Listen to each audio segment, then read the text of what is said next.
بسم اللہ الرحمن الرحیم۔ السلام علیکم دوستوں، کیسے ہیں آپ سب؟ امید کرتی ہوں سب خیریت سے ہوں گے۔ دوستوں، آج اس ویڈیو میں آپ کو سورج گرہن کے متعلق بہت سی معلومات کے بارے میں بتاؤں گی۔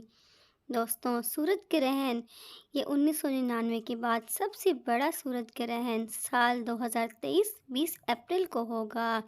دوستوں، یہ جو سورج گرہن ہوگا اس کی ابتدا کب ہوگی، کب شروع ہوگا اور کب ختم ہوگا، اور اس میں ہمارے پیارے آقا حضرت محمد مصطفیٰ صلی اللہ علیہ وآلہ وسلم نے ہمیں کیا تعلیمات دی ہیں اور ہمیں کیا کرنا چاہیے۔ جی ہاں دوستوں، اس ویڈیو میں آپ کو ان سب سوالوں کا جواب تفصیل سے بیان کروں گی۔ دوستوں، میری آپ سب سے گزارش ہے کہ آپ سب میں سے کوئی بھی میرے چینل پہ نیو ہے تو میرے چینل کو سبسکرائب کر کے بیل آئیکن کو دبا کر نوٹیفیکیشن کو آن کر دیں تاکہ میری ساری ویڈیوز کا نوٹیفیکیشن آپ تک جلد از جلد پہنچ سکے۔ دوستوں، سب سے پہلے یہ کہ سورج گرہن کا دورانیہ کتنی دیر تک ہوگا اور کب سے لے کر کب تک ہوگا۔ محکمہ موسمیات نے بتایا ہے کہ 20 اپریل کو سورج گرہن کا آغاز پاکستانی وقت کے مطابق صبح 6:34 پر ہوگا۔ سورج کو مکمل گرہن 7:37 پر لگے گا اور 9:17 پر سورج گرہن عروج پر ہوگا، اور سورج گرہن کا اختتام 11:59 پر ہوگا۔ دوستوں، یہ سورج گرہن کافی لمبا ہوگا۔ میری اللہ سے یہ دعا ہے کہ اللہ پاک ہم سب کو، پورے ملک پاکستان کو اپنی حفظ و امان میں رکھیں، آمین۔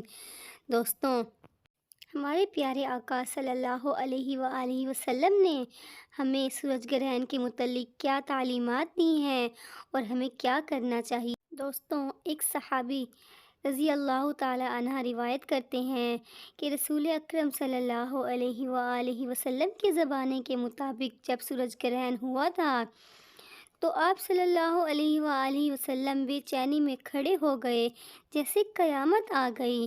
حدیث کا مفہوم بیان کر رہی ہوں۔ دوستوں، آپ صلی اللہ علیہ وآلہ وسلم نے اسی ٹائم 2 رکعت نماز نفل ادا کی اور ایسی لمبی لمبی صورتیں پڑھیں کہ جب تک سورج گرہن ہوتا رہا آپ صلی اللہ علیہ وآلہ وسلم اسی طریقے سے نفل ادا کرتے رہے، اور آپ صلی اللہ علیہ وآلہ وسلم نے فرمایا کہ یہ سورج گرہن جو ہوتا ہے، دوستوں، اللہ پاک نے سورج اور چاند کو روشنی عطا کی ہے، تو بعض دفعہ اللہ تعالیٰ ان کی روشنی کو کم کر دیتے ہیں۔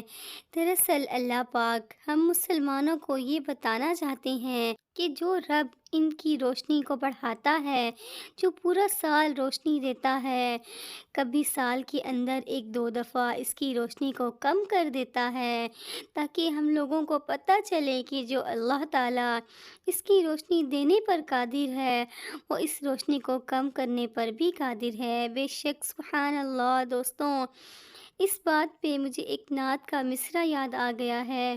کوئی تو ہے جو نظام ہستی چلا رہا ہے، وہی خدا ہے، وہی خدا ہے، وہی خدا ہے۔ بے شک۔ دوستوں، سورج گرہن کے وقت جو نماز پڑھی جاتی ہے اس کو نماز کسوف کہا جاتا ہے۔